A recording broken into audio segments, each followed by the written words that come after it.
Hello and welcome back to my channel, The Ultimate Fix. Join us as we explore the world of fanfiction and fantasy and bring you the best story and discussions. This is the second part of What If Deku Had Future Sight? So give this video a like and subscribe for more videos in future. The author of the story is Bardothren from Fanfiction.net, so let's get into the fanfic. There were moments when Izuku hated his quirk. He hated raising his hand for every question in every class, giving perfect answers every time. He hated getting perfect scores on every quiz and worksheet, prompting the teachers to praise his academic excellence. He hated seeing Kaken's simmering anger and Yaoyorozu's crushed, defeated expression every time he outdid them both. They both competed with him to answer the most questions and score the highest on their first day pop quizzes, but neither of them could compete with someone who knew the answers before the teacher had even handed out the papers. It had been like that for no small part of his childhood. He had always hated knowing that people will die or villains will escape and thinking that if he had made an anonymous call to a hero agency, none of that would have happened. He hated hiding his scratches and burns from his mom,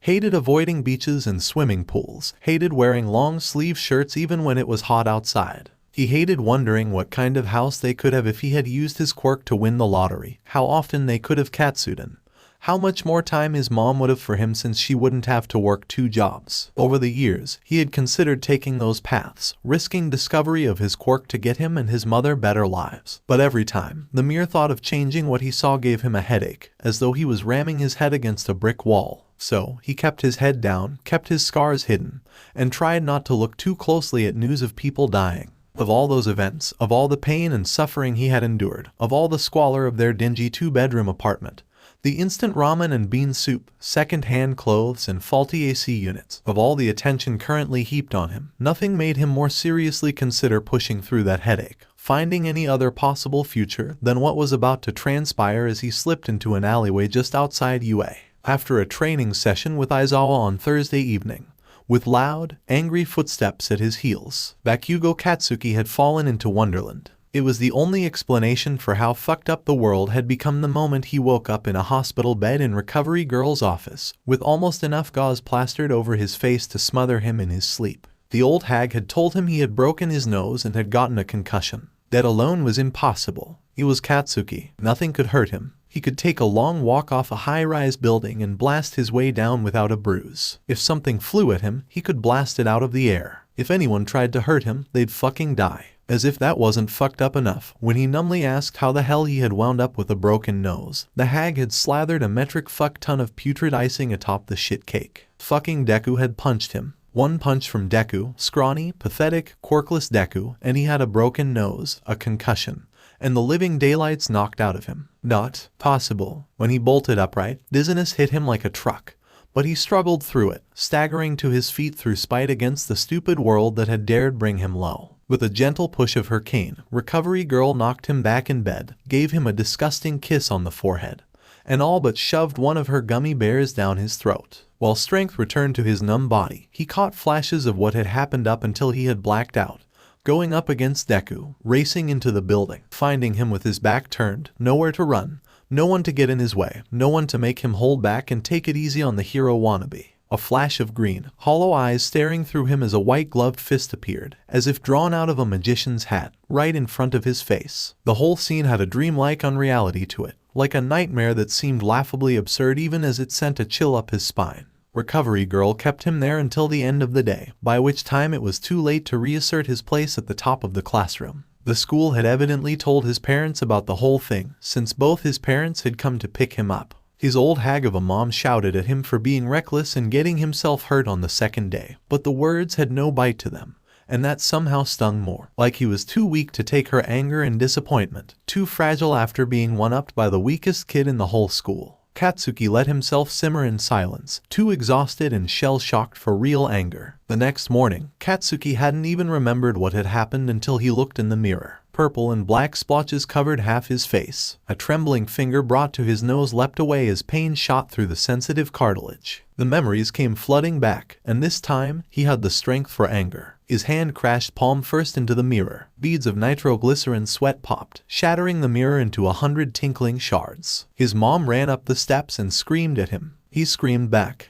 They fired salvos of swear words, each more explicit and bombastic than the last, the booms and cracks of their clashing voices turning the tiny, glass-covered bathroom into a war zone. By the end, Katsuki was grounded for a week and grinning like a maniac. He was back. Yue wouldn't know what hit it. By the end of the day, he'd be back at the top of the food chain. His enthusiasm died a slow and ugly death in class that day. To kick off his absolutely horrible day, their creepy homeless teacher went over yesterday's combat training, giving everyone specific pointers on how to improve. While Katsuki greatly enjoyed the fact his face was awesome enough to break 2 of Deku's fingers, he did not enjoy getting lectured in front of the entire class on how he was a jackass for charging headfirst into an unknown situation and getting himself taken out without alerting his teammate. That wasn't his fault. He was up against fucking Deku. Deku wasn't supposed to be able to do anything, and the quivering lump of jelly he had for a teammate should have been just as useless. It wasn't his fault the universe decided to turn itself upside down. First period was modern art history, an awkward subject for Katsuki,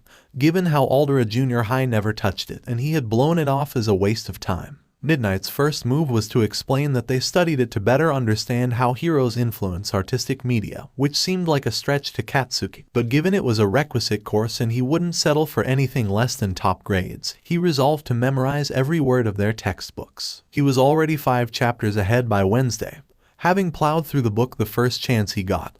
And yet, he found himself pausing at a few questions, struggling to recall the hastily assimilated information. Most other students, even Miss Know-It-all the recommended student, seemed just as off balance as he was. Deku, quiet, insignificant Deku, on the other hand, had turned into a fucking art critic overnight, answering every question and earning nothing less than Midnight's absolute admiration. In a way, it made sense. Katsuki wasn't blind. He had seen those hero drawings in Deku's books. It made sense he'd happened to have an absurd amount of knowledge on this one, obscure subject. As much as it stung to concede defeat, Katsuki had reckoned on losing only this battle and winning the war. Second period was another rout. Math, Katsuki's strongest subject, had turned into a confusing maze of integrals and derivatives, exponents and logarithmic tangled like cables carelessly heaped into a drawer, difficult, but not impossible to untangle. Yet, the moment the grinning pile of goop scrawled out a calculus problem, Deku had his hand raised, with a perfect answer every time. Even 4 eyes couldn't keep up, and he had fucking jet engines for legs. It was the same in every single subject. Deku spoke English as if he had been huffing hamburgers since childhood, had every book in the literature syllabus downloaded to his brain, and recited hero regulations as if he had written them himself. As galling as it was to find himself behind Deku, being visibly behind the recommended chick, who was also behind Deku, stung worse. If it had been just her ahead of him, he'd have rejoiced at the prospect of a worthy contender, someone to surpass on his road to being the greatest hero. But to be outclassed by someone who was in turn outclassed by Deku just rubbed salt into his wounds. As the day wore on, Katsuki came to an infuriating conclusion. Deku had been holding out. He had deliberately held back in middle school to make him look like an idiot at UA. How else could he go from a B-level piece of furniture to top of the class in a single summer? Katsuki swore to himself he'd make Deku pay. Maybe Deku was smart enough for UA, but he'd never be strong enough to be a hero. One way or another, he would prove it. So, Wednesday afternoon, he waited outside UA, but Deku never showed. He got back home half an hour late and had to make a half-assed excuse about having to take a detour when his mother got on his ass for not coming home right away. When he heard the next day that Deku was training every day after school with Eraserhead, Katsuki decided that curfew can go fuck itself. He wasn't waiting a whole week while Deku rubbed his inhuman intelligence into his face. So, Thursday afternoon, as the sun sank below the high-rise apartments, casting an orange glow on their windows, he followed Deku into a quiet, empty alleyway. He made no effort to hide his footsteps. Rather, he went out of his way to make extra noise, trying to make the quirkless wimp turn around. Deku didn't even twitch. Gritting his teeth, Katsuki strode faster until he was within reach of him. "Deku," he roared, raising his right fist. He waited until Deku started turning to throw the punch, waited until he could see the panic in his eyes. Like the nightmare of getting beaten in combat training, there was no fear in Deku's expression as he watched Katsuki coming towards him. Deku caught Katsuki's punch by the wrist. Pulling back, Deku forced Katsuki to lean further forward while pressing his knee into Katsuki's thigh. Unbalanced, Katsuki fell forward, catching himself with his free hand. He tried to roll over, tried to wriggle loose from Deku's grasp, but the smaller boy was on top of his back, wrestling his hand into a painful hold, palm pressed flat against his back. 𴘇𴑚 brought up his left hand, detonating the nitroglycerin on his palm. But Deku leaned aside, letting the blast ruffle his hair. Deku snagged the other hand and forced it next to his right, holding them both in place with a knee. "I'm sorry about this, Kaken." 𴘇𴑚 wriggled, but he couldn't break free. "What the hell, Deku? Let me go. Stop struggling. We need to talk." "Like hell I will. Get the fuck off." 𴘇𴑚 wriggled and wriggled, but nothing he did made Deku budge an inch. As he struggled, he became painfully aware that, with his palms pressed against his back, he may as well be quirkless. The skin on his hands could stand up to his explosions, but everything else was too sensitive. He'd scorch his back if he tried blasting his way free. It was Deku's way of making 𝗇𴑚 as worthless as he was, and the mere thought of it made 𝗇𴑚 sorely tempted to light up his hands like fireworks.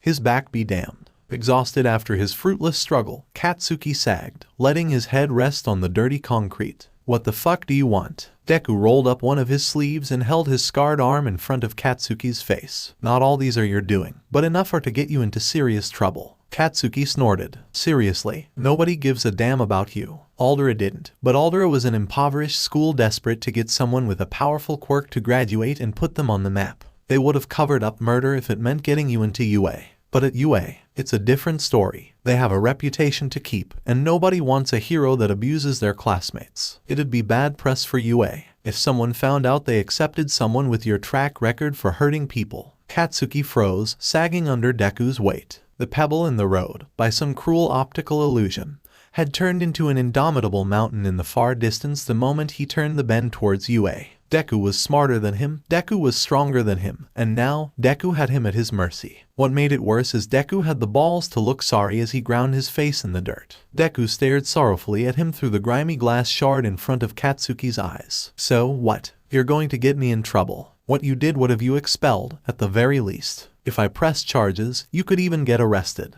You'd never be a hero." Hot, stinging tears worked their way out of 𝗇𝑚's eyes. "You're just rubbing it in before you fuck me over, huh? Having fun, Deku?" His voice was shaking, and he couldn't stop it, but he refused to break down sobbing. "Not at all. This is the only way to get through to you. This is the only way to get you to listen to me. If there was any other way, I'd take it." It sounded more like Deku was trying to convince himself than 𝗇𝑚. "Fine, I'm listening, happy. Say whatever the fuck you have to say and let me go. My old hag's already going to chew me out for being late." "Alright then, I want you to do 3 things for me. First, no more swear words. Heroes don't swear." "The fuck?" Deku's knee dug into his back, crushing his fingers. 𝗇𝑚 groaned and gritted his teeth. "That's your last one," Deku said. "If I hear you swear again, I'll go straight to the principal. Do you understand? Are you foo? Are you blackmailing me?" 𝗇𝑚 watched him through the glass. Deku looked away, and his shoulders slumped. "It's the only way." Hysterical laughter bubbled up in 𝗇𝑚 as tears dripped down his face. "Are you foo? For real? What makes you think you can get away with this?" "Second," Deku said, "make friends with 𝗵𝗲san and Kaminari-san. The pervert and the dunce." 𝗇𝑚 asked angrily. "You can't be serious." "I am. Invite them to the arcade next Sunday. If they accept, I'll keep your secret. My advice is to start eating lunch with them. Act nicely around everyone, not just them, and wait until next Tuesday before asking them. I'll pay for it, since it's only fair." "You seriously want me to?" "Also, make sure 𝗵𝗲 doesn't get himself expelled. You can hardly be friends with him if he gets himself kicked out for peeping in the women's locker room." "Foo." 𝗇𝑚 cut himself off before he could swear. The blackmail, the humiliation, Deku's casual attitude as he told him how to live his life, like he was a cute little Pomeranian on a leash, made his blood boil. Once again, he bucked and tried to throw Deku off, and once again, Deku's knee forced him back into the dirt. Sweating, tired, and emotionally spent, 𝗇𝑚 asked in a sullen voice, dreading what the answer would be. "What's the third thing?" "Be the hero I could never be." Deku put something in his pocket, released him, and walked away. 𝗇𝑚 struggled to get up, half blind with rage, ready to strangle Deku.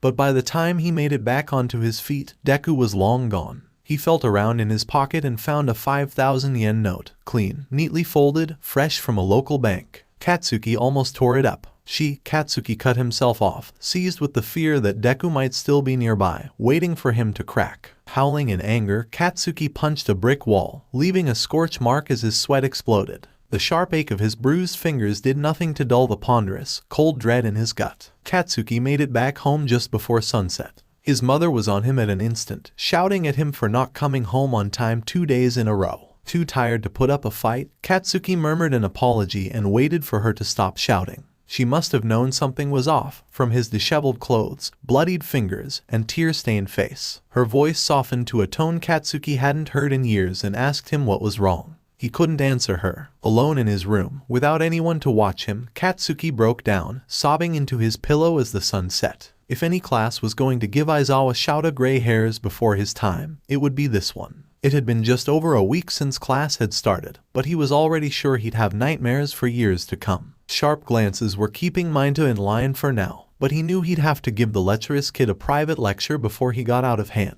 Ieyasu was slowly crumbling before his eyes, the evident cause being she didn't find herself at the center of this classroom's universe. He might not have even noticed if Nezu hadn't pointed out her confidence issues in an offhand manner, but knowing what to watch for, he could see the subtle signs of her shattered self-worth. Todoroki was cold and quiet. That scar, coupled with his asocial attitude, made him wonder if he had 2 abused children in class. Oddly enough, the one he had pegged as the worst of the bunch, the foul-mouthed teen who had the temperament of a lit torch thrown into a fireworks factory, had gone an overnight transformation. His behavior didn't quite do a complete 180, but he'd call it a big step in the right direction. He had stopped insulting his classmates, and even attempted talking to 𝗵𝗃 and Kaminari. The swearing didn't entirely vanish, but Katsuki would always catch himself before he let one slip. Shouta noticed that he would glance at Midoriya each time it happened. Speaking of Midoriya, Shouta was blown away by his performance thus far. Every teacher he talked to gushed about their new star pupil, raising his hand for every question and giving perfect answers every time. Shouta couldn't blame them.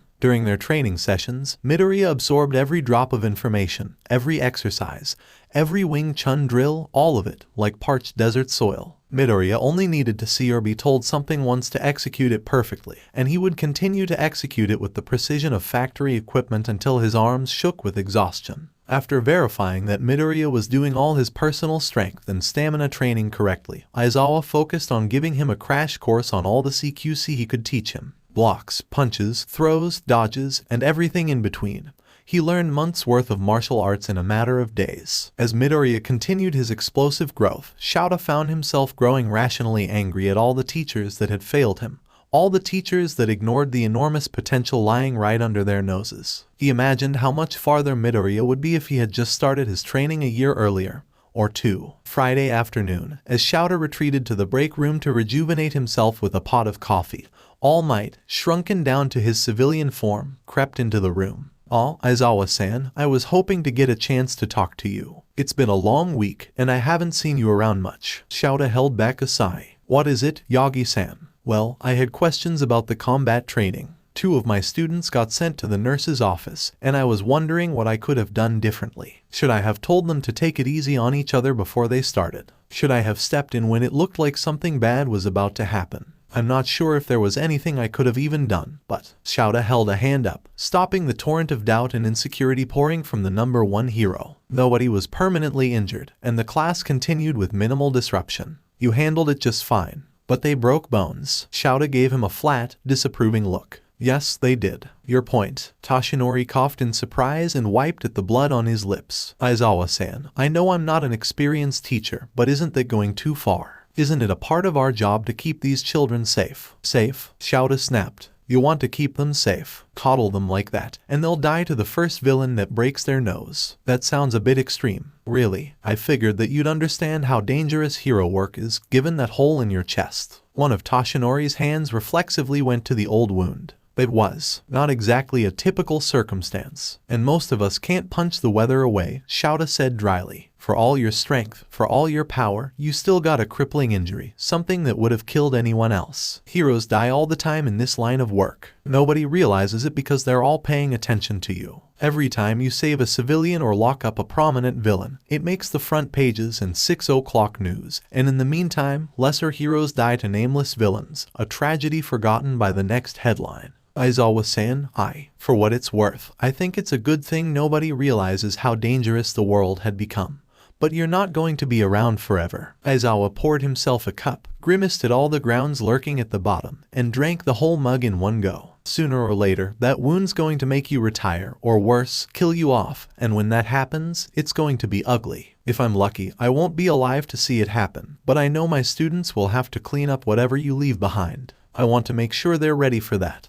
And if you have any respect for their lives, you'll do the same. Toshinori was pale, so pale that Aizawa was worried it might be from blood loss. His hands clenched, and fire returned to his hollow, blue eyes. I'll make sure it won't come to that. I'll find someone who can stand just as tall as I can, who can inspire the people, give them hope, drive back villainy and crime. The symbol of peace won't die with me. It might not be perfect, but it's better than letting our home fall to chaos. Aizawa tightened his scarf and went for the door. I'll make sure that symbol of peace won't be needed. Izuku met Todoroki at a small, local soba restaurant. The decor was muted and tasteful, dark wooden tables, comfortable booths, decorative light fixtures, elegant drawings of ocean waves and leaping fish on the walls. Todoroki wore formal attire, a collared shirt and khakis a touch too small for him, that looked as though they had been sitting in a closet for a year. Knowing ahead of time, Izuku matched Todoroki's attire, though it cost him 10,000 yen's worth of art commissions. The noodles weren't cheap either. The grilled shrimp were warm, but the noodles themselves were chilled, a dichotomy that seemed to appeal to Todoroki. The dish was topped with a chili flake slurry that had a pleasant, smoky burn. The noodles themselves were infused with green tea, adding herbal notes to each bite. Todoroki looked up from his soba every couple of bites, evidently wondering how to, or if he should break the silence between them. Izuku knew he should wait, let Todoroki settle into the unfamiliar environment, feel the comfort in knowing that no words need to be said. Once he finished his first bowl, Izuku asked for a couple bowls of donberi, cheaper and more filling than the soba. Pushing his body to its physical limits had put his appetite into overdrive, as if his body had turned into a raging inferno, burning itself to ash. The days of intense physical training, a desperate rush to prepare himself for the USJ, had already left him with bone-deep fatigue, a heavy-lidded sense that he would fall asleep the moment he rested, his head kept at bay by unhealthy quantities of coffee. Todoroki ordered himself 2 more bowls. Is Aizawa-sensei making you train a lot? Todoroki asked. I have to. I'm so far behind everyone else. The donberi came with slices of raw salmon, pickled seaweed, and unagi sauce. It lacked the savory spice of the soba, but the interplay between the earthy seaweed and tangy, sweet sauce was no less appetizing. Todoroki matched him bite for bite, and within 10 minutes, they had cleaned their plates. The waitress came around, bill in hand, and Izuku took it. I asked if you wanted to come. It's only fair I pay for it. Todoroki watched with a troubled expression as Izuku put crisp, freshly withdrawn bills on the table, leaving a generous tip. Why did you invite me here? He asked. Because I felt like it. Todoroki's countenance soured. Is it because of endeavor? Not at all, Izuku said. I am aware you both share the same family name. I wouldn't be much of a hero fanboy, would I be, if I didn't recognize that much.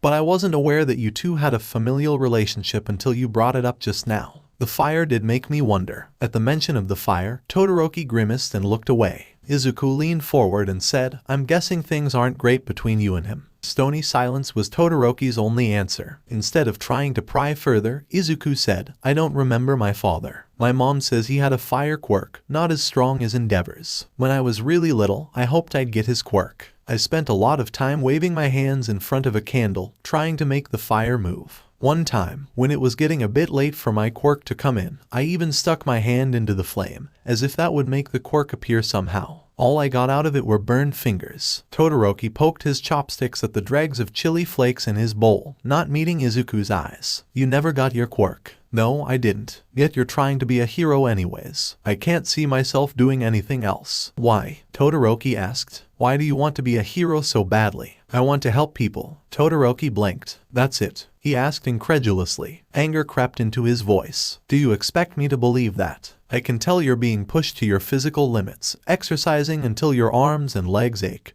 never quite able to catch your breath, so exhausted each night you pass out before taking your clothes off. You're telling me that you're willing to suffer all that just because you want to help people. When I was little, Izuku said, one of my favorite videos was when All Might made his debut. There was no villain to fight, no flashy battle, no cool super moves. It was just All Might, a burning building, and over 100 civilians trapped inside. As the building collapsed around him, All Might charged inside, running out with 12 people on his shoulders each time. The whole time, through every second of that rescue, He had this big grin on his face, a grin that said that everything would be okay. Midoriya made his own smile, a pale imitation, but one that got a visible response out of Todoroki. I wanted to be like that. Todoroki glowered. My father's been trying to be better than him his whole career. What makes you think you could be anything like him without a quirk? You don't need to be strong to save people. As weak as I was, there was someone who would have died if I hadn't saved them. It's why I went to UA. I saw the chance to be a hero,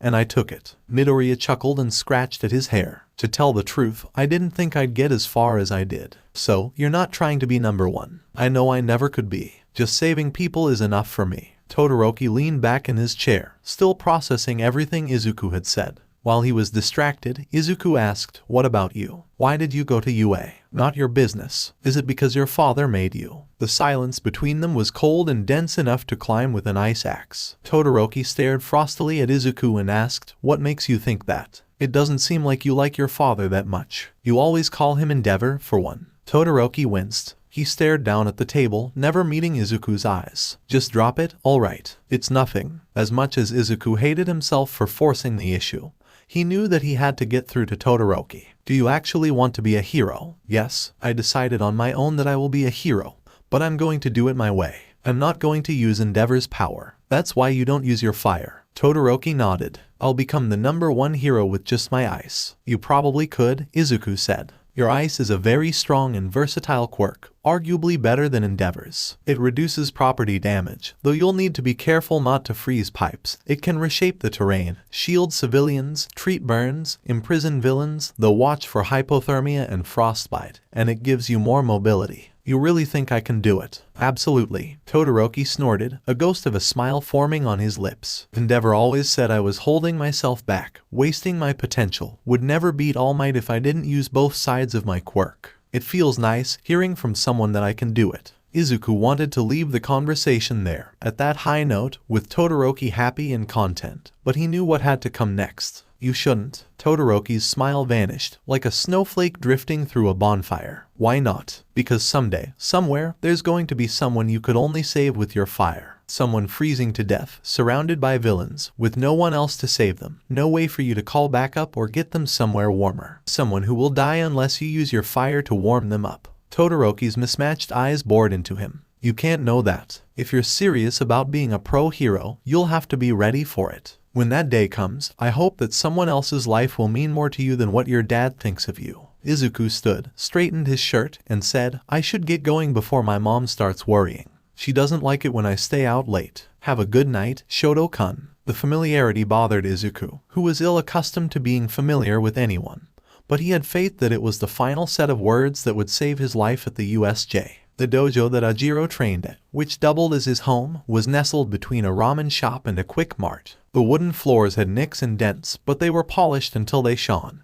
And though their mats and gi had seen better days, everything was clean and smelled of juniper. Ajiro's own gi was no less time-worn than the rest of the dojo, but his clothes were freshly laundered and expertly folded, his green belt gleaming around his waist. The living space over the dojo was almost as cramped as the Midoriya's apartment. To Izuku's eyes, it was cozy. The furniture was worn with age, from seats that had shaped themselves to the people that sat in them every night for many years, to the table with subtle indents where bowls and plates had been set at every meal, to couches where one could tell who sat where by the size and shape of the indent in the cushions. An old cathode ray television sat on a cabinet in the living room, playing the news over crackling speakers. Old photographs hung room every wall, some showing Mashirao holding up a new belt, training in the dojo, smiling in front of a birthday cake, held in his mother's arms as an infant. Others were much older, the colors bleached by sunlight, of the parents as they grew up. The whole place had a history to it, one that remembered the Ajiro family through generations. Ajiro's father greeted Izuku warmly and beamed when he expressed interest in martial arts. He was an older man, blonde hair going gray at the temples, wiry and lean. His tail was thin and slender, lacking the weight and strength of Ajiro's tail, but more dexterous, able to pour a cup of tea while he brought out the sugar. As they drank, Izuku thanked him for the tea, complimenting its deep, herbal flavor, and the older man replied that he had good taste. All the talking upstairs was small talk, how school was going, what his home life was like, what interested him about martial arts. Izuku asked questions of his own. how long they've run the dojo, were there any competitions, what the process was for getting belts, asked more out of politeness than any interest in the answers. Once they had finished the tea, Ojiro led Izuku back downstairs. He gave him a gi out of a hamper and let Izuku change in the bathroom. Izuku's hands went through the motions as if he had worn a gi countless times before, though it had been his first time trying on the garment.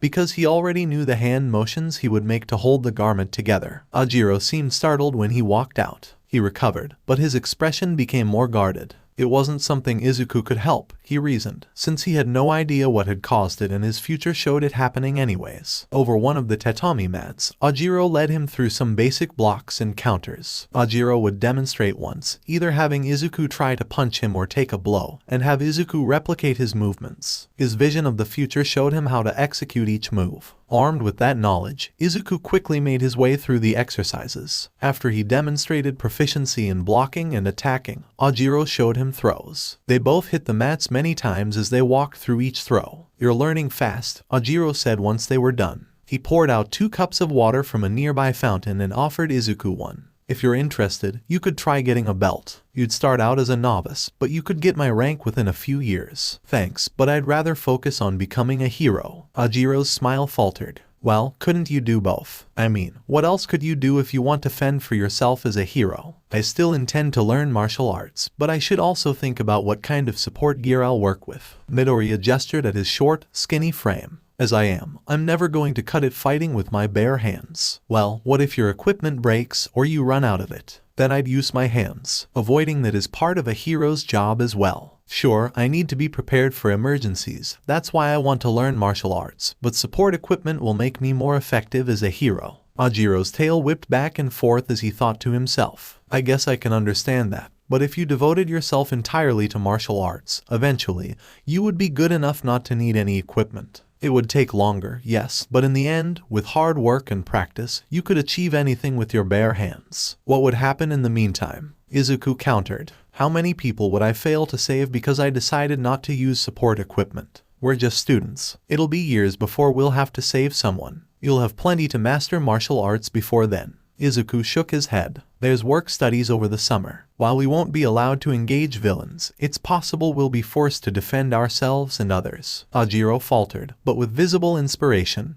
he rallied himself. "You won't be allowed any equipment during the sports festival. If you want to get into the work studies, you'll need to be able to fend for yourself without that equipment. You won't be able to save anyone during work studies if hero agencies never notice you." "True, but martial arts won't be of much help during the early rounds. Those are usually either a race or some form of team-based exercise. As long as I make it to the bracket, I'll get some offers." Ojiro thought for a moment and sighed in defeat. "You have a point. Still, I'm farther along in my trading. Adding equipment now would just throw off my fighting style." Izuku feigned surprise. "You're not going to add any equipment? I thought I had some good ideas." "You did," Ojiro said uneasily. "It's just that they don't fit with my style as a hero." "Why not?" "I thought I picked weapons that seemed right at home with a martial artist's aesthetic." "Well, I kind of want to be a hero that doesn't have to depend on equipment. So many heroes these days only fight as well as they do because of their equipment, like Endeavor's coolant suit. But there's one hero who's amazing without any support equipment. All Might." "Exactly. He made me believe that I could be an amazing hero just with my family's martial arts. That's what I want to be a hero for, to show everyone that heroes are more than just their equipment. The only reason All Might doesn't use any support equipment is that nothing can handle his strength," Izuku said. "It's not about making a point or showing what can be done. I know that if there was support equipment that would help him save people, he would use it, because that's what matters most to him." "Why, how do you know that?" Izuku took out his first hero journal, brought along for this moment. The entire book, front to back, was devoted entirely to All Might, from his childish hero worship to concrete analysis of his career. Early in his career, Izuku said as he flipped to the relevant section, All Might worked closely with David's shield. There were some prototypes he tried, but all of them broke when he used his quirk. Ojiro stared in shock at the sketched images of All Might wearing modified gauntlets and boots. "I had no idea. It was a long time ago. I had to do a lot of digging to find good images for these sketches." After a deep breath, Ojiro stood tall and said, "Well, I'll be the first, then. I'll show everyone you don't need equipment to be a hero. Honestly, you probably could." It would be hard, but you could do it, and you'd even gain popularity in some circles for sticking with that promise. You really think so? You could, Izuku said, bracing himself for another set of shattered dreams, but I don't think you should. Ajiro's face went blank. Why not? Because one day there will be someone that your martial arts can't save, no matter how much you practice. The villain will be too far away, out of your reach, and someone will die because of it. Sure, you'd still be a hero, but you would wonder what would have happened if you had the tools to save that person. Frustration slowly surfaced on Ajiro's face, though he struggled to contain it. After an awkward silence, Izuku slipped off the gi, handed it back to Ajiro, and said he had to go home. Once Izuku had left, the elder Ajiro, teacup in hand, told the younger, cherish the friend that gives you advice they know you don't want to hear. Those are the kind that truly care about you. Ishido took Izuku to a bustling, vibrant mochi shop. Colorful furniture, pop music playing over the speakers, bright pink uniforms worn by smiling employees assaulted Izuku's senses as they got in line. It took nearly 10 minutes for the sheer volume of customers to wind their way through the queue and get their mochi before it was their turn. Ishido got strawberry flavor, and Izuku went with mint, already knowing how it would taste. Waiting in line, with a cute girl leaning on his shoulder, Izuku felt a strange combination of awkwardness and exhilaration. Even knowing everything that would happen, it felt strangely unreal that he, quirkless, worthless Deku, was on a date with a girl. It wouldn't last, but at least he could say he had gone on a date before he died. Ishido looked right at home in the flamboyant atmosphere, with a black tank top and shorts that showed enough leg to make Izuku uneasy every time he looked down. Izuku went with a plain long-sleeve shirt and jeans, casual, but a bit stuffier than anything that would have fit the venue. Their seat was in the middle of the turmoil, with people passing them and idle conversations droning over the backdrop music. Ishido dug right in, tearing a big bite of pink-colored rice cake and chewing it vigorously. Izuku ate his green-colored treat at a more deliberate pace. Isn't this stuff the best, Izuku-kun? Ishido asked between bites. Izuku had to speak louder than usual to make himself heard. It's really good. Thanks for inviting me here, Ishido-san. Ishido waggled a finger in front of Izuku's face. Nope, we're on a date, so you have to call me Mina-chan. Sure, Mina-chan. Izuku couldn't remember the last time he had used such a casual honorific. Despite his nerves, the name rolled easily off his tongue. Mina smiled at him. So, how long have you been drawing? I started when I was really little. 4, I think. After I saw All Might for the first time, I got obsessed with heroes. I started drawing pictures and writing about them, and as time went on, I got better at both. You have more journals, right? Mind if I see one? Sure. Izuku had his latest journal on him since there will be a villain attack right around the corner in an hour. He had only just started it, with a few entries on Kamui Woods and Mount Lady. Nina chuckled when she saw the heroine's skimpy outfit. Careful, Izuku-kun, people might think you're a pervert if you keep drawing stuff like this. Izuku leaned forward to see the image that she was talking about. Mount Lady was leaning forward, greeting her audience and showing a generous amount of cleavage. Some rough-sketched bystanders were drawn in for scale. Her costume has to stretch many times its size when she grows. It can only cover so much at full size. I bet she does that on purpose. Well, it has certainly gotten a lot of attention. I've been getting so many commissions for her lately. You do commissions? Nina waggled her eyebrows with a mischievous smile. Do you do naughty commissions? Izuku shook his head. People offered me a lot of money, but I never felt comfortable with it. I know some heroes, like Midnight, say it's fine, but it feels wrong, like I'm stripping them myself and letting people ogle them. Yeah, I can see how that would be weird. How much did they offer? One guy offered 50,000 yen. Most do 5 to 10,000. Mina's jaw dropped. That much? Really? That's for the really hard stuff to make. Izuku took out his phone and opened some image files. I usually make them on a tablet. Makes it easier to do the shading and add effects. Wow, that's awesome. Mina flipped through the files, marveling at each one. You made all these. How much time did it take? Each one takes a couple days. I have to do the line art, fill in the colors, then the shading. Shading takes a long time to get right. I wish I could make art this pretty. All I can do are doodles. What do you do for fun? Izuku asked. Aside from asking out cute boys, Mina asked with a sly smile. I like dancing. Really? What kind? Just dancing, I guess. Whatever's fun. I've been dying to try out a nightclub, but my parents won't let me. Don't you have to be 20? Yeah, but once I move out, I'll get a fake ID and party it up. Mina leaned closer and whispered, you can come with me if you want. Izuku shook his head. I appreciate the offer, but I want to focus on hero work. Mina's horns drooped. Oh, so does that mean Yeah, I'd rather not get into anything right now. Sorry. No, it's fine. I understand. Mina smiled at him and said, thanks for coming, though I still had lots of fun. Same here. No one's ever asked me out before, so thanks for doing that. It was really nice of you. Really? No one was interested in you. Well, I am quirkless. Mina winced. She punched him lightly on the shoulder. They all missed out. You're pretty great. Thanks. You're pretty great too. Mina giggled and said, well, if you ever change your mind, you have my number. I'm not going to wait around forever, so don't get mad at me if I have to turn you down because I'm with someone else. That's fine. Anyways, I had some ideas for your hero outfit you might like. Really? Let's hear it. Opening up his notebook, he showed Mina his rough sketch of a set of bulbous gloves. I don't know, I'm not sure I like the way they look. That can be fixed. The general idea is that you can store the acid you make, so you can release it all at once later. Like what Bakugo does. I don't know, acid can be pretty dangerous. It's usually better just to use a little bit at a time. It could be useful in emergencies, Izuku said. Like if there's a lot of villains at once, or a really powerful one. It could also clear obstacles. It would be tough to use around civilians and could cause severe property damage, which is why it should be used sparingly. Still, I think you should at least try it, see what you think. Well, you're the smart one. If you think I should, then I will. Cool. I can't wait to see it in action. You'll draw me when I use it, right? Show me how it turns out. He knew he would never be around for a second date,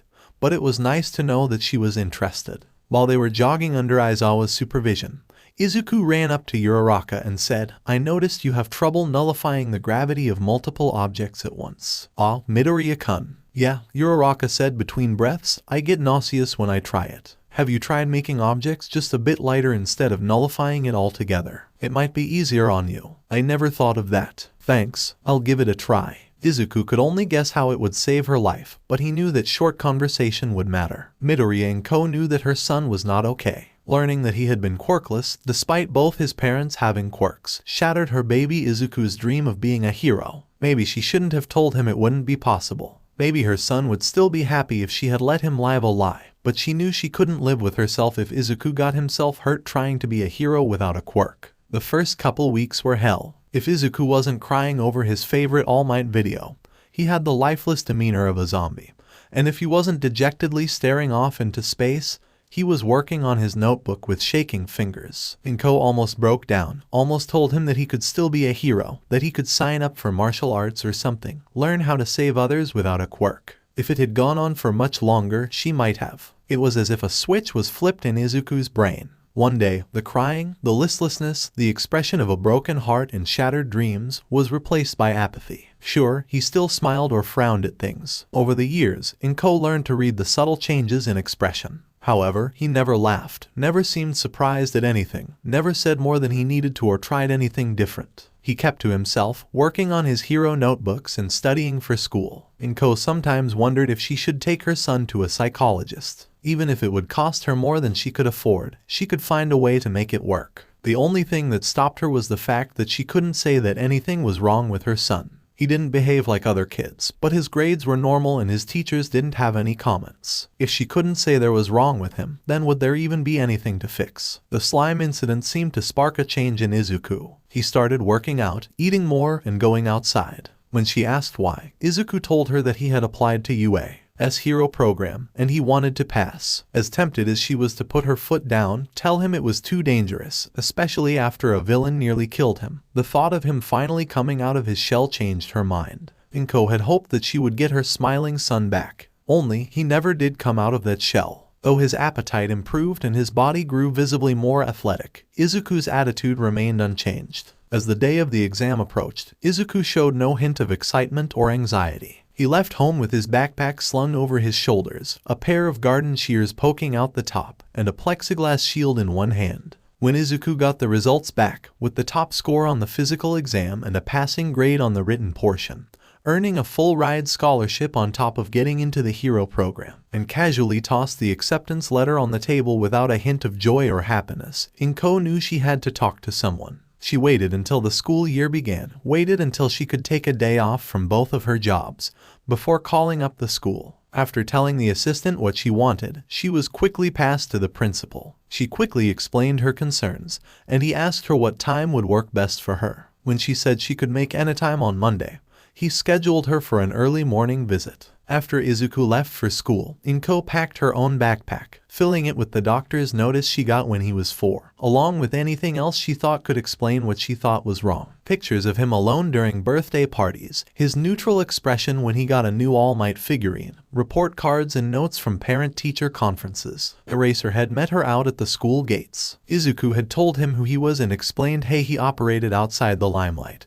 But it felt hard to believe that the unkempt, shabby-looking man wasn't only her son's homeroom teacher, but also a pro hero. The press parted uneasily around him as he glared them aside, making room for 𝗏𝗏. Eraserhead complimented her for not wasting any time and led her into the school. She gawked at the scenery, struggling to take in how vast and modern the school looked, but Eraserhead's rapid pace made her hustle to keep up with him. She was nearly out of breath by the time they made it to a conference room. A tiny, white-furred rodent in a suit and an old lady in a doctor's robe with a syringe for a hair ornament were waiting for her, seated around a large table. 4 cups of tea were set out, still steaming hot, with a white china pot at the center of the table. Eraserhead sat next to the rodent, leaving 𝗏𝗏 the seat at the far end of the table. 𝗏𝗏 tried the tea and found it refreshingly sweet. "I'm not fond of fruity teas myself," the rodent told her, "but I figured you would enjoy this more. Is it to your liking?" "Yes, thank you." 𝗏𝗏 took another sip to calm her nerves. "Thank you for meeting with me, Nezu-san. I don't want to be a bother." "Not at all," Nezu said. "The welfare of this institution's students will always be my top priority. I am happy to meet with concerned parents at any time." Gesturing at the others around the table, Nezu said, "This is Zyuzenji Chiyo, the school nurse, and Aizawa Shouta, Midoriya-kun's homeroom teacher. So, I know we discussed this over the phone a bit, but I would appreciate it if you could give us a detailed account of what concerns you have." 𝗏𝗏 told them everything she could think of, the doctor's diagnosis and his behavior the few weeks after, the sudden change, his apathy, the slime villain attack, and his fervent training afterwards. She showed her pictures, the notes, the medical records, wondering if the teachers were going to think she was crazy. It sounded crazy to her, all laid out, crazy to raise a fuss over her son being distant and withdrawn after having his dreams crushed.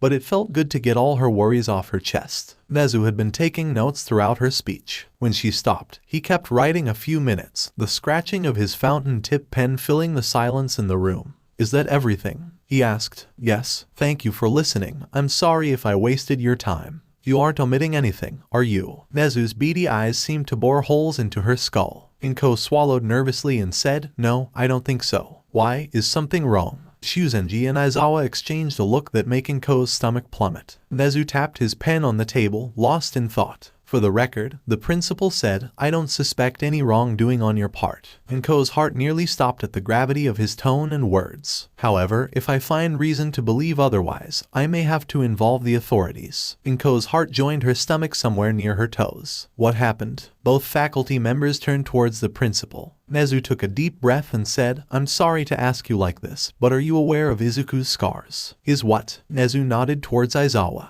The teacher took out a remote, turning on a projector over the table. The image taken during the combat training was a bit blurry, zoomed in, but she could still make out faint splotches and lines on Izuku's skin, blindingly white against Izuku's pale skin. Tears poured down 𝗏𝗏's face as she took in the image, blurring the scars even more. "When?" she asked, her voice hoarse. "When did this happen?" "I got a closer look at his scars when he came into my office," Zyuzenji said. "They all look years old, and though I can't be sure, it looks like they all happened at different times. As best as I can guess, this has been happening for a long time." The nurse made a grim expression and said bitterly, "They don't look self-inflicted. Someone did this to him." "Who? Why?" "We don't know," Nezu said. "I've been reviewing school records, but Aldera didn't have anything on record. It will take time, but I'm working on getting access to their security footage." 𝗏𝗏 could barely speak from how tight her throat had become. She couldn't see anymore, blinded by her tears. "How did I not know about this?" she wailed, sobbing into her arm. "How could I be so stupid?" Zyuzenji hopped out of her chair and went to 𝗏𝗏's side.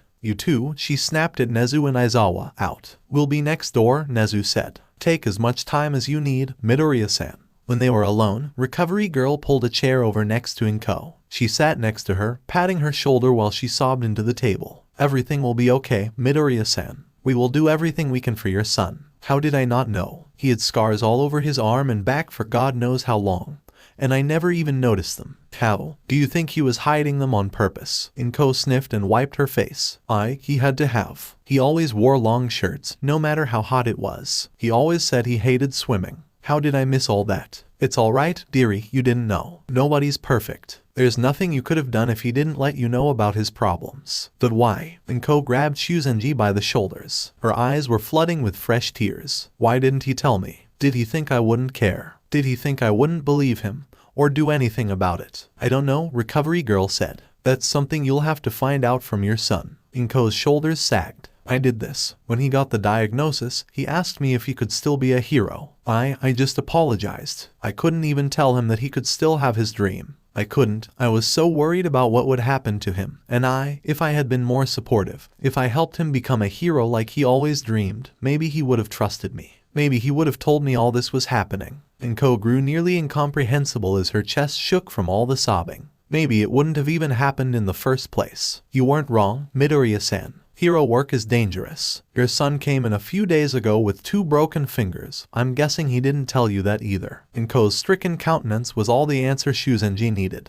The elderly woman shook her head. It's a common enough occurrence during training. Burns, cuts, broken bones, concussions, sprains, you name it, I've seen it in my office. We try to limit it, but fact is, they need to be exposed to that danger beforehand, or the real world will chew them up. Hero work isn't glamorous, it isn't a cozy life. It's a life of hardship and sacrifice, one that isn't easy for anyone, even those with powerful quirks. If I hadn't seen what Midoriya was capable of for myself, I would have insisted that he be transferred to general studies. Even now, I still can't believe he's here. I don't even know how I did it. How awful is that? I should have been there to support him, and instead, he had to do all this on his own. No wonder he never told me anything. ⴑ buried her face in 𝗬𴏏's shoulder, drenching her coat. She cried like that for 15 minutes, while recovery girl patted her back and muttered softly to her. I'm sorry, ⴑ said as she pulled away. I shouldn't have. It's quite alright. 𝗬𴏏 rummaged around in her pocket and took out a gummy. Here, eat one. You'll feel better. ⴑ stared numbly at the green teddy bear between her fingers. She popped it in her mouth, grimacing at the sickly sweet apple flavor. When she swallowed it, a surge of energy spread through her, making her feel a little less like death. Thank you, she said, her voice trembling as she held back another round of sobs. You're going through all this trouble just for me. I don't feel like I deserve it. That's what heroes are for, 𝗬𴏏 said with a warm smile. We help whoever and however we can.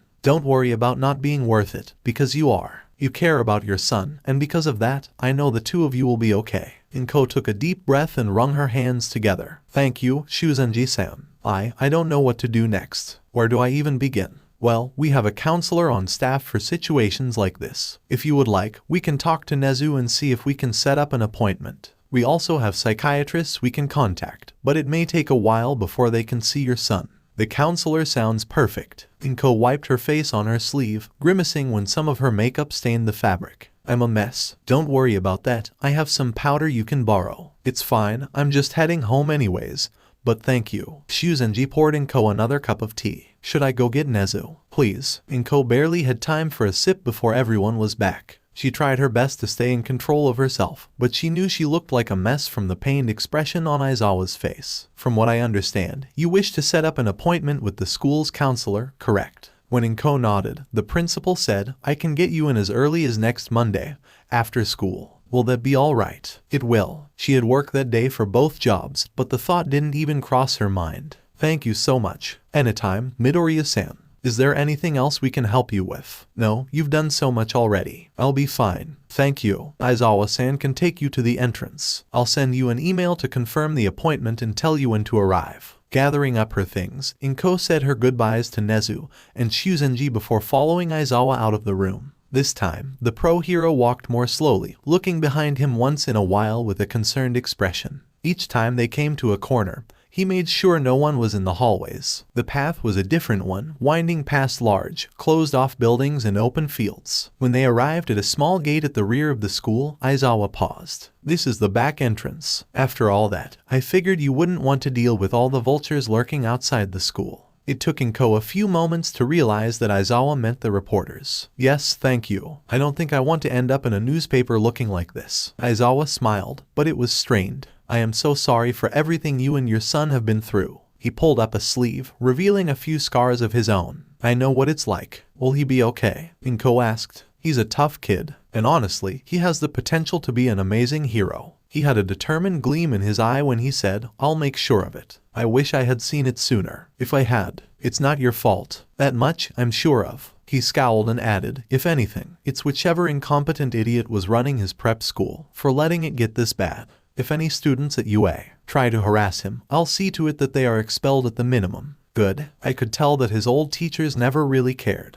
but I didn't think there was anything I could do about it. I'm glad he finally has a good teacher. Wiping away a stray tear, she said, "Thank you, and have a good day, Aizawa-san." When Izuku came home, Inko almost confronted him on the spot. Seeing the long sleeves of his school uniform, knowing what was hiding beneath them, brought fresh tears to her eyes, but she wiped them away before her son could see. "You know," she said shakily, "I want you to know that I'm proud of you. I didn't believe you could be a hero, but you did it. You made it to UA. And I want you to know I'll do whatever I can to support your dream." She didn't know how she expected her son to react, but his indifferent nod felt like the cruelest answer possible. "Thanks, Mom. I'm glad you think so." Izuku went to his room, training some more from the sound of stomping feet and heavy breathing behind his door. 1 week, she just had to pull through for 1 week, and they could sort this all out. It had taken her far too long, but she finally got the help her son needed. Nezu had another conference room waiting when Recovery Girl kicked them both out. Nezu reached for his cup, only to find he had left it in the other room. "What a bother," he said idly. "I hope it doesn't get cold before we go back." Aizawa took a seat and folded his arms. "I thought we weren't going to approach his mother. She approached me. Good thing she did.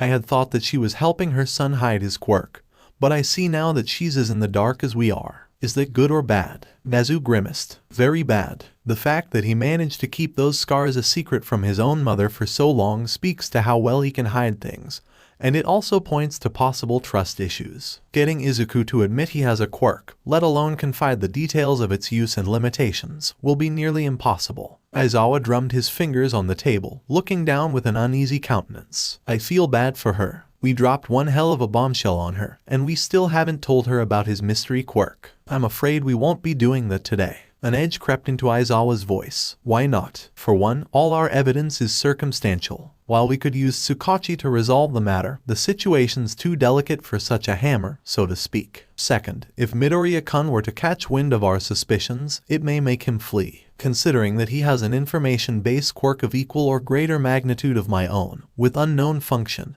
and characteristics, I shudder to imagine how difficult it would be to track him down. He could disappear entirely, or worse yet, team up with villains. So, what are we going to do? We can't tell his mother, we can't confront him. All we're doing is waiting for something to happen. What are we even waiting for? More information. I've been keeping tabs on Midoriya-kun's activity, and what I've seen so far is worrying. His behavior has been highly out of character since starting classes at UA. His academic performance has greatly improved, and he's socializing far more than the limited information I've gotten from Aldera would suggest, going so far as to meet with multiple classmates off campus. For the past 3 days, he has gone out with 3 members of the class, Todoroki, Ajiro, and Ishido. Of those, both Ajiro and Ishido filed requests for new support gear today. On a hunch, I decided to ask them where they got the ideas for their gear, and both of them told me that it was Midoriya's idea. He's known in his class for his thorough quirk analysis, Aizawa said. It's no surprise that his classmates would want his advice. True, but Ajiro had a more interesting tale to tell. He had insisted on not using equipment at all, but Midoriya warned him that if he didn't, someone would die. Aizawa leaned forward, thinking the implications of what Nezu said. So, is it a predictive quirk after all? Possible. Again, there's not much we know. What worries me is why his behavior has radically changed. Nezu scratched at the side of his face as his attention wandered. If he was worried we suspected he had a quirk, the last thing he would do is draw attention to himself, which means there has to be something else going on. Whatever the reason, I fear we'll find out soon enough. Worried by Nezu's tone of voice, Aizawa decided to change the subject. Have you figured anything out about his quirk? Nothing so far. However, Midoriya-san gave us a good hint. The change in emotions. Exactly. I'd wager that it marks the activation of his quirk. Whatever it is, it caused a significant change to his emotional state. All the more reason to get him counseling, Aizawa said grimly. I know you didn't want to single him out, but after hearing this, I agree, and I think today will give us a wonderful opportunity to make it happen. Aizawa blinked in surprise. You're going to suggest it to her? I will. I'd like to think that it would be enough to get Midoriya-kun to open up to us, but I doubt we'd be so lucky. It will be enough to at least get a better understanding of his emotional state. in time that might help us solve this riddle. As it turned out, Recovery Girl had already suggested counseling, and 𝗵𝗃 had enthusiastically agreed. To Aizawa's relief, they finally had a set date for a counseling session. They finally had the chance to help such a promising student. Considering how disheveled 𝗵𝗃 appeared, Aizawa led her out the back, making sure no one saw her. Before parting ways with her, he tried to reassure her as best as he could. From the sad smile on her face, he felt it might have been enough. It tore at his heart, knowing that they were hiding Izuku's quirk from her. For a moment, he felt tempted to tell her what he knew, but he couldn't deny Nezu's logic. He watched in silence as 𝗵𝗃 walked the winding, lonely path back to the school's parking lot. And today feels like a game of Russian roulette. I'm on call for work for 4 hours before my shift starts, and I'm praying I don't get that call. I don't think I will, but if I do, today's gonna suck. This chapter overall was a little on the shorter side, but I felt that adding more would make it feel bloated. Hopefully, the extra little bit after this will make up for it. Speaking of that, as the notice said, an excerpt from material added to chapter 2 was added. I've been debating for a while now whether or not to add an extra drawback to Izuku's quirk, and finalizing certain scenes made up my mind. As much as I don't like changing things once they're written, I felt that this was important enough to break that rule. To Yamagichi, it'd be pretty cruel of Izuku to leave someone hanging when he knows he's going to kick the bucket in a week. To 𝗧𝗵𝗏, part of the editing I did was to make it clearer what Izuku's new fate would be. It's only changed because Aizawa messed with his quirk. Hope that helps. To him the person, I feel that I'm going to have my hands full just with 1A. They'll be around, but not a major part of the story. At least, that's the plan for now. Lord knows half my writing is done by the seat of my pants. To 𝗏𝗏, I'm glad you feel I'm doing a great job with the characters. I intended for there to be diversity of opinions to drive more interpersonal conflicts later on. Everyone agreeing and being nice is too boring. To Demon Kitty Angel, looks like someone has a precognitive quirk of their own. 𝗬𝗏𝗧, Chapter 2, Blackout, Rewrite. Izuku could feel himself breaking on the inside. As his future crept outward, he was 5 again, rolling on the floor as 10 years of bullying and a death by suffocation played out while the All Might video played on loop above him. 2 fingers on his left hand snapped, and he could feel shards of bone grinding against one another as he moved his hand. Izuku choked on his scream. Desperate to break away from the crowd before the pain got worse, he took the out his quirk showed him. I need to use the restroom. Is that okay? Eraserhead studied him carefully, with an emotion on his face that Izuku couldn't read. Make it quick. We have work to do. Yes, sir. Izuku sprinted to the nearest restroom, locked the stall, and collapsed onto the toilet seat. Sobs broke out of him, and tears ran down his face as the future spread outward. A dull echo of the pain from breaking fingers lingered in his left hand, and his right itched from a burn. As his future crept outward, exhaustion deadened his muscles, making him too weak to move. Each day of his new future weakened him, until he felt a bone-deep exhaustion that made him want to close his eyes. The panic he had held back with everything he had came rushing in full force, a feeling of helplessness and confusion from having his entire future ripped out from under him like a tablecloth. He couldn't imagine how people could live like that, not knowing what their every action would entail, how to speak, how to act, where to walk.